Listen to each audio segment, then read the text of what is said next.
नमस्कार। आज एक ऐसी कहानी की बात करेंगे जो शुरू तो होती है एक उम्मीद से, एक नई शुरुआत से, पर बहुत जल्द ये एक ऐसे खौफनाक सफर में बदल जाती है जिसकी किसी ने कल्पना भी नहीं की होगी। तो चलिए इस कहानी के राज से पर्दा उठाते हैं।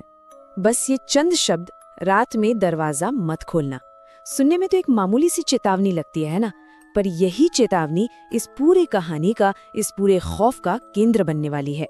तो कहानी का हीरो है अजय, एक बिल्कुल आम नौजवान जिसकी आंखों में सपने हैं, एक अच्छी नौकरी, एक नया शहर और एक बेहतरीन भविष्य की उम्मीद।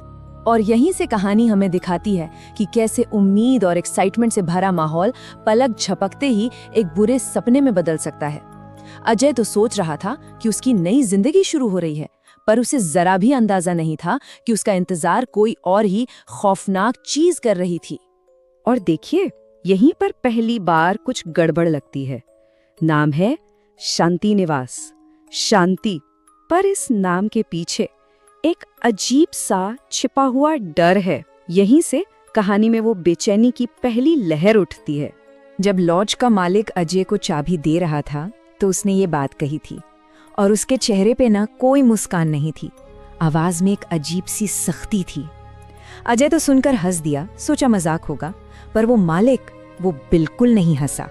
तो चलिए अब कहानी की असली सेटिंग पर आते हैं, कमरा नंबर 27, और ये देखते हैं कि कैसे यहाँ पर अकेलेपन का इस्तेमाल करके डर का एक माहौल तैयार किया गया है। सोचिए, तीसरी मंजिल, और उस पूरी मंजिल पर अजय के सिवा कोई नहीं, बाकी सारे कमरों पर ताले लगे हुए थे, मतलब वो वहाँ बिल्कुल अकेला था। ये हॉरर कहानियों का एक क्लासिक तरीका है ना, किसी को पूरी तरह से अकेला छोड़ दो ताकि वो सबसे ज्यादा कमजोर महसूस करे। और अब कहानी में एक असली मोड़ आता है। अब तक तो सिर्फ माहौल बन रहा था, एक बेचैनी थी, पर अब एक असली खतरा दरवाजे पर दस्तक देने वाला है। दूसरी रात थी और टाइम क्या हो रहा था? रात के 1:30 बजे, वही वक्त जिसे लोग अक्सर अच्छा नहीं मानते। बस तभी अजय की नींद एक झटके से खुलती है और यहीं से कहानी का असली टेंशन शुरू होता है। पहले तो उससे लगा जैसे कोई कॉरिडोर में धीरे धीरे चल रहा है, कदमों की हल्की सी आहट, और फिर वो आहट ठीक उसके दरवाजे के बाहर आकर रुक गई। और फिर खामोशी को चीरती हुई एक दस्तक। अब ये कोई अनजान आवाज नहीं थी, ये एक सीधा सीधा इंटरैक्शन था। कोई उससे संपर्क करना चाहता था। बस अजय का दिल जोर जोर से धड़कने लगा। उसके दिमाग में तुरंत वही बात कौन थी? लॉज के मालिक की चेतावनी, रात में दरवाजा मत खोलना। यहाँ से कहानी एक बहुत ही चालाक मोड़ लेती है। अब खतरा सिर्फ बाहर से नहीं आ रहा, अब वो अजय के दिमाग के साथ खेलने की कोशिश कर रहा है, उसे दिमागी तौर पर तोड़ने की।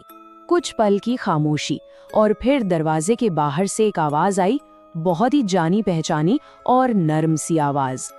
वो आवाज उसकी माँ की थी, पर ये कैसे हो सकता है? उसकी माँ तो मीलों दूर दूसरे शहर में थी। अजय का दिमाग सुन्न पड़ गया, लेकिन बाहर से फिर वही प्यार भरी आवाज सुनाई दी, बेटा मैं हूँ, दरवाजा खोल दे। और यही है साइकोलॉजिकल हॉरर, जब डर पैदा करने के लिए किसी सबसे भरोसेमंद चीज का इस्तेमाल किया जाए।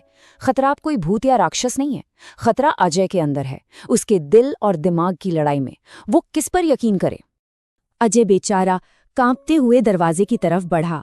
एक तरफ माँ की आवाज खींच रही थी, दूसरी तरफ मालिक की चेतावनी रोक रही थी। उसका हाथ दरवाजे के हैंडल तक पहुंच भी गया था, पर आखिरी पल में उसके अंदर कुछ हुआ। एक सिहरन दौड़ी और उसने अपना हाथ पीछे खींच लिया। दरवाजे के बाहर एकदम सन्नाटा छा गया, और फिर उस सन्नाटे को एक ऐसी हंसी ने तोड़ा जिसे सुनकर रोंगटे खड़े हो जाए। वो हंसी किसी माँ की तो बिल्कुल नहीं थी, वो कोई और ही था। तो अब हम आते हैं कहानी के क्लाइमैक्स पर, वो हिस्सा जहां बचने की हर उम्मीद खत्म होने वाली है। अजय ने जैसे तैसे वो खौफनाक रात काटी। सुबह होते ही उसने तय कर लिया, बस अब एक पल भी यहाँ नहीं रुकना, सामान पैक करो और निकलो इस मनहूस जगह से। एक पल के लिए लगा भी कि चलो बुरा सपना खत्म हुआ, पर जैसे ही वो अपना बैग पैक कर रहा था, उसका फोन बजा, और फोन की स्क्रीन पर कौन सा नाम चमक रहा था? माँ। उसके हाथ कांप रहे थे, पर उसने फोन उठाया। हेलो। और फोन के दूसरी तरफ से वही आवाज आई, अजय दरवाजा खोलो। और ठीक उसी पल जब अजय ने नजर उठाकर देखा तो उसके कमरे का दरवाजा अपने आप धीरे धीरे खुल रहा था। वो चीज अब दरवाजे के बाहर नहीं थी, वो अंदर आ चुकी थी। खतरा अब इंतजार नहीं कर रहा था, वो अजय के साथ उसी कमरे में था। तो फिर अजय का क्या हुआ? ये एक ऐसा सवाल है जिसका जवाब ये कहानी हम पर छोड़ देती है सोचने के लिए।